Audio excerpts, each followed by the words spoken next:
PM મોદીના હસ્તે આજે વાઇબ્રન્ટ ગુજરાત ગ્લોબલ સમિટનો પ્રારંભ। વાઇબ્રન્ટ ગુજરાત ગ્લોબલ સમિટની આજથી શુભારંભ થશે। અંતરે જણાવી દઈએ કે પ્રધાનમંત્રી મોદીના હસ્તે ગ્લોબલ સમિટનો શુભારંભ થવાનો છે, જેને લઈને પ્રધાનમંત્રી પણ ગુજરાતના પ્રવાસે આવેલા છે, જેઓ સવારે રાજભવનથી રવાના થશે। 9:15 વાગે મહાત્મા ગાંધી મંદિર પહોંચશે। પ્રધાનમંત્રી નરેન્દ્ર મોદી મહાત્મા મંદિરે સવારે 9:15 થી 9:35 વાગ્યા સુધી ગ્રુપ ફોટોગ્રાફી કરશે।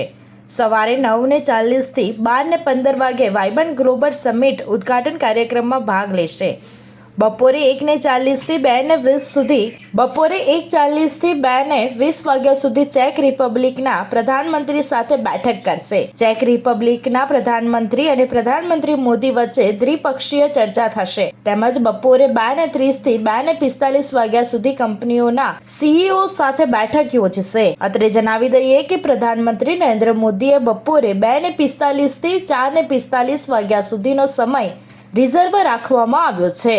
ત્યારબાદ 4:50 વાગે મહાત્મા મંદિરથી ગિફ્ટ સિટી જવા પ્રધાનમંત્રી નરેન્દ્ર મોદી રવાના થશે। 5:15 થી 6:45 વાગે ગ્લોબલ ફિટનેસ લીડરશિપ ફોરમમાં પીએમ મોદી ભાગ લેશે। સાંજે 7 વાગે ગિફ્ટ સિટીથી અમદાવાદ એરપોર્ટ જવા રવાના થશે। સાંજે 7:15 વાગે અમદાવાદ એરપોર્ટથી દિલ્હી જવા રવાના થશે। સ્ટાર ન્યૂઝ 7 હંમેશા સચ્ચાઈની સાથે।